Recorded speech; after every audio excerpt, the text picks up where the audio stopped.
আসসালামু আলাইকুম। জুমা মোবারক সবাইকে। আশা করি সবাই ভালো আছেন এবং রবিটাকে সারা দিয়ে সবাই জুমা নামাজ আদায় করেছেন। তো আমিও নামাজ শেষ হয়ে গেল, সবাই চলে গেছে। আর আমার একটা হ্যাবিট, সেটা বলতে গেলে ছোটবেলা থেকেই হচ্ছে সবার লাস্টে হচ্ছে মসজিদ থেকে বের হই। তো আজকে একটা মজার বিষয় শেয়ার করি। দেখেন, আমরা বাঙালি হচ্ছি মিষ্টি খাওয়া বা জিলাপি খাওয়া মুসল্লি।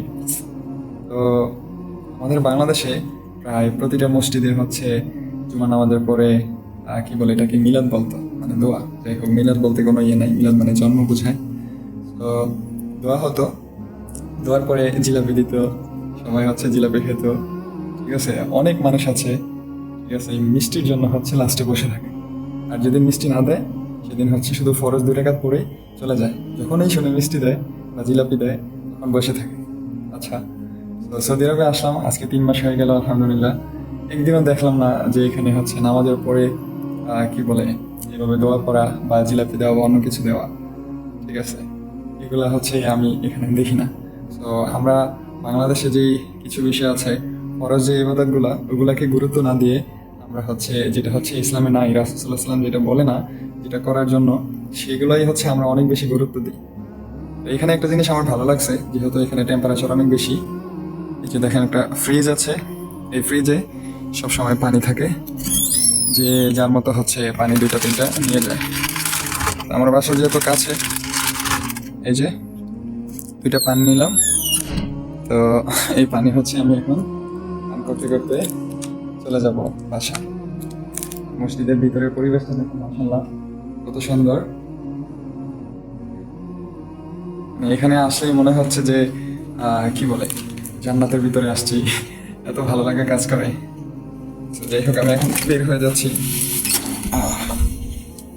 সুবহানাল্লাহ, এই যে বাহিরের পরিবেশটা দেখেন, ওখানে পাহাড়, কিছু গাছ দেখা যাচ্ছে।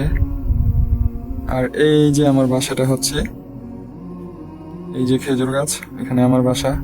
এটা হচ্ছে আমাদের পাশের প্রতিবেশী, আর এটা মসজিদের পাশে। সো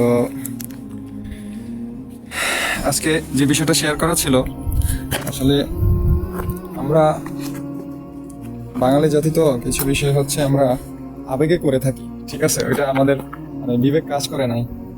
সো এই জিনিসগুলা অনেক আলেমেই প্রতিবাদ করে যেগুলো না করার জন্য।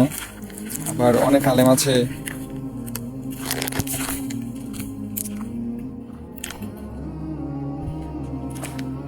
আছে আবার যে শুধুমাত্র সমাজের প্রচলিত দেখা এটার বিরুদ্ধে কোনো কথা বলে না।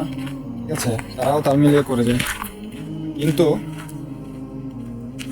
রাসূল সাল্লাল্লাহু আলাইহি ওয়াসাল্লাম বলেছে যে আমার পরে যারা হচ্ছে ইসলামকে খণ্ডিত করবে বা বৃদ্ধি করবে কোনো বিষয়, যে কোনো আমল, তাহলে তারা হচ্ছে আমার দলভুক্ত নয়, তাদের ব্যাপারে আমি দায়িত্ব নিব না।